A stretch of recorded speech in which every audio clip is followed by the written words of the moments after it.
Museum Negeri Sumatera Utara. Stay tune.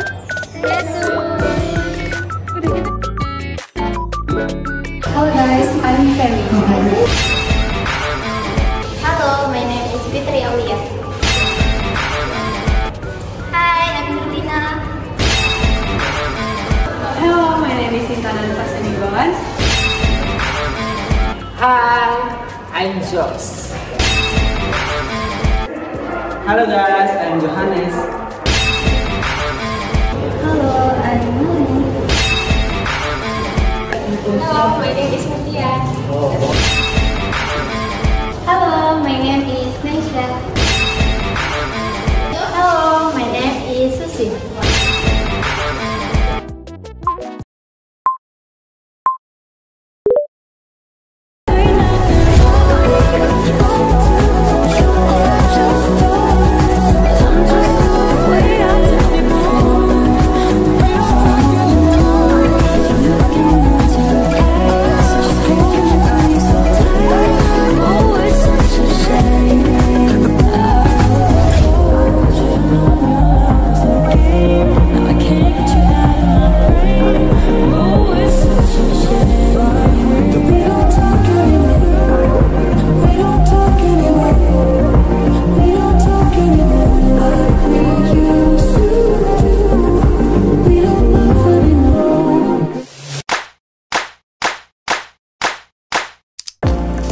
Hello sir.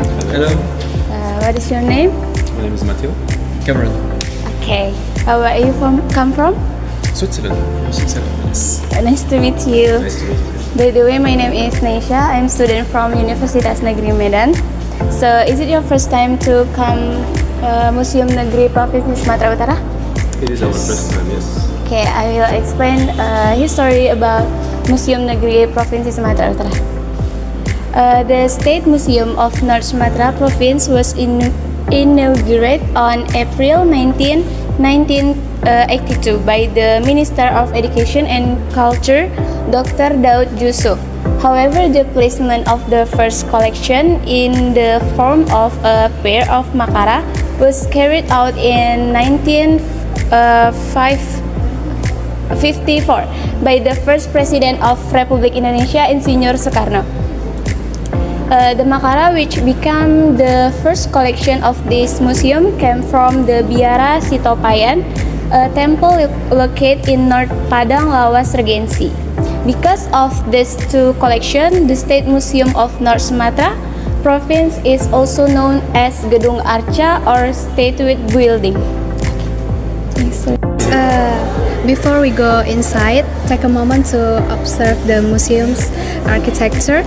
The roof of the building is designed to resemble a traditional Batak house known as Rumah Bolon. This design symbolizes the cultural identity of the Batak people, one of the largest ethnic groups in North Sumatra. The museum's layout is divided into several sections, each dedicated to a specific theme such as history, culture, ethnography, and natural history. Okay, next we will go there.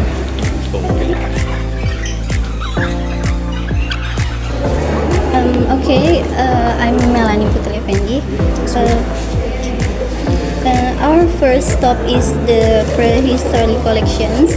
These sections display artifacts from ancient times such as stone tools, pottery, and fossils. This item provides insight into the life of early humans in these regions. For example, this stone axe is from the Hubinian culture, which dates back to around 10,000 years ago. It shows how early inhabitants of Sumatra used natural resources to create tools for hunting and daily life. Okay, next with my friend. Next we will go there.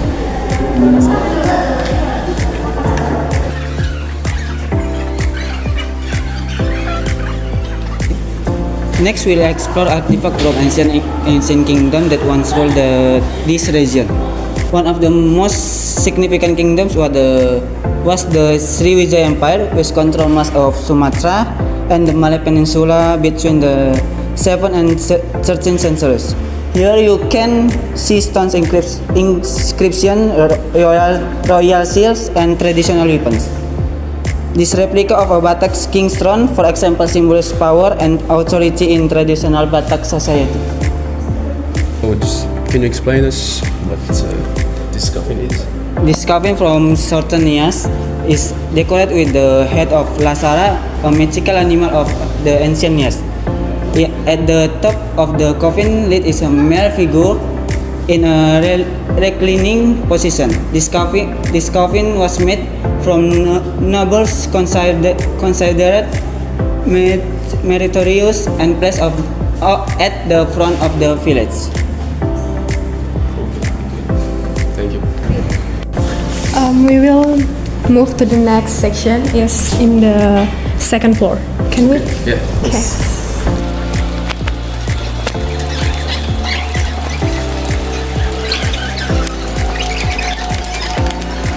Okay, I'm gonna explain about Rumah Bolon, or we can call it Rumah Tradisional Batak. Let's take a closer look at this replica of a traditional Batak house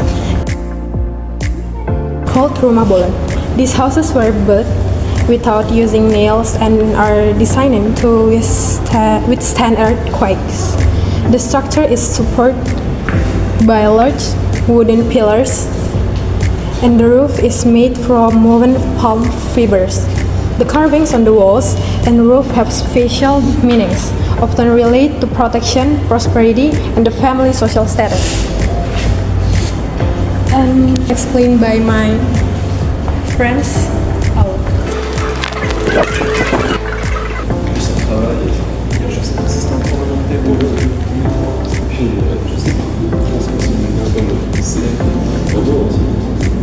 Okay, sir, in the ethnography section, we will learn about the diverse ethnic groups in North Sumatra. The region is home to several ethnic groups, including the Batak, Malay, Nias, and Mandailing. Each group has its own unique traditional clothing and tools. For example, this is our traditional Nias war clothes, and this is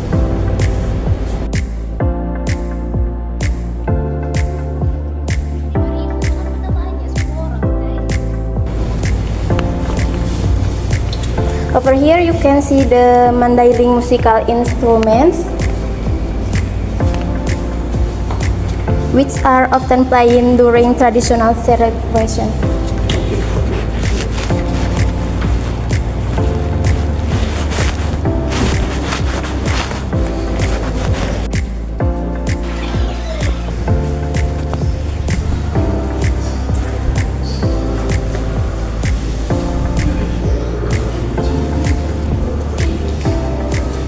So, Mister, I will explain about the kind traditional ulos.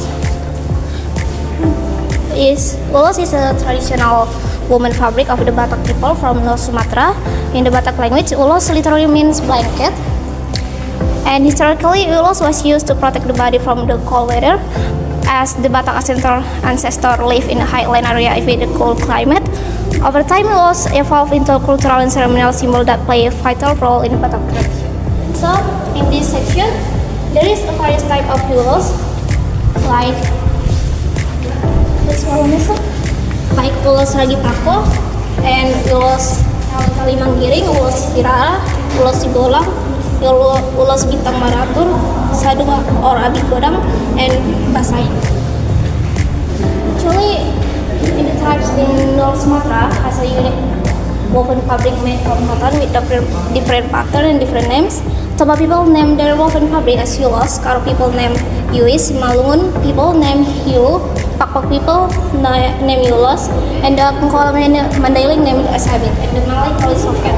And for the precision, this is another type of ulos. This is called as polang-polang. Pakpanis woven fabric was worn as a sawi by men and women in traditional ceremony, and Yolos Gobar, Pakpanis woven fabric used to cover the shoulder and body of the bride and groom in traditional ceremony. And there is Hiu Raja Panel, woven fabric that was worn as a sarong by the Simalungun's bride, and Hiu Suri Suri Tapak Satur, Simalungun woven fabric was decorated with the tapak satur or diamond pattern. It was worn by the woman as a shawl in the traditional ceremony. So, can you take a closer? And this is the people who made the yulos or songket weaver from Batubara.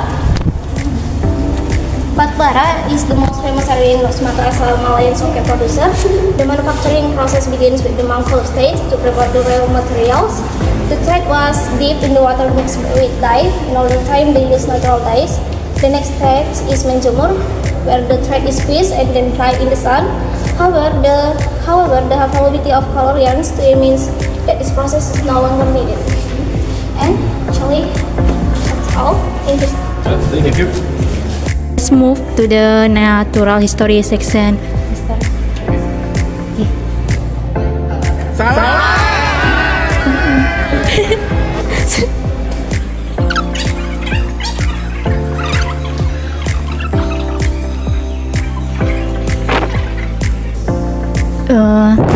North Sumatra is known for its rice biodiversity. This region is home to many endangered species such as Sumatra tiger, elephant, and orangutan. Here you can see display of these animals as well as information about their habitat. We at traditional music section, and I will read an explanation of traditional music instrument for you. There is ogung, a bronze traditional instrument from Batak Toba. It's played by striking the bronze bars. There are four kind of ogung: ogung panggora, ogung doal, ogung ihutan, dan ogung oloan. And second, there's sigu.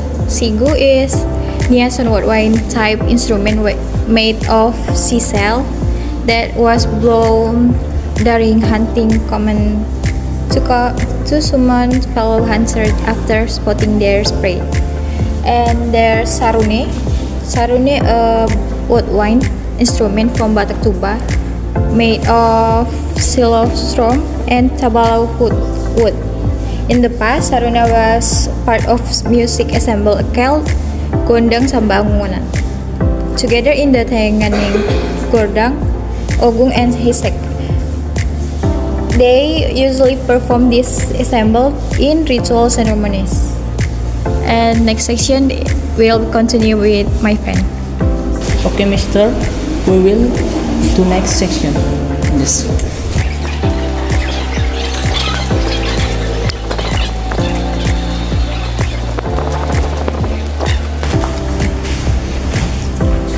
Okay, Mister, we'll take a look at artifacts from the Dutch colonial period. North Sumatra was under Dutch rule from the 17th century until Indonesian independence in 1945. This area displays items like old coins, documents, and photographs that show how life was during that time. For example, this map shows how Medan developed from a small village into a major city under Dutch rule. The Dutch also established plantation from crops like tobacco and rubber, which shaped the region's economy. Okay, thank you, Mr.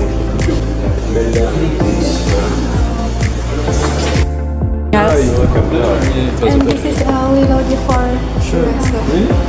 You sure? Really? Thank you. we just thank can giving this and for help us to No, it's make us. our assignment. And can we take a pitch Oh yes, yeah. together? Yes. Sure.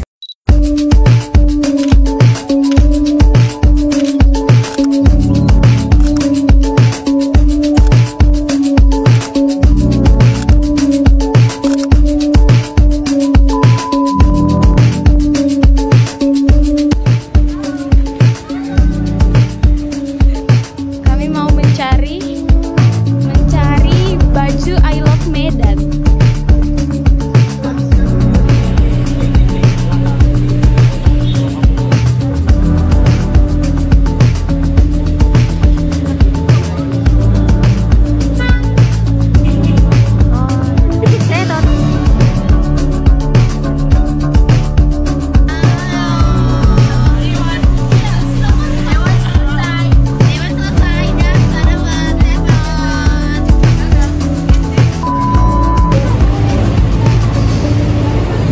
Hai guys, kami lagi sambil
tuh guys, jadi kami pagi untuk keyboard dan influence sudah dapat. Akhirnya tugas kami selesai, woy. Akhirnya tugas kami selesai di Museum Medan. Terus kita udah siap, tugasnya udah siap. Ya, terus boleh.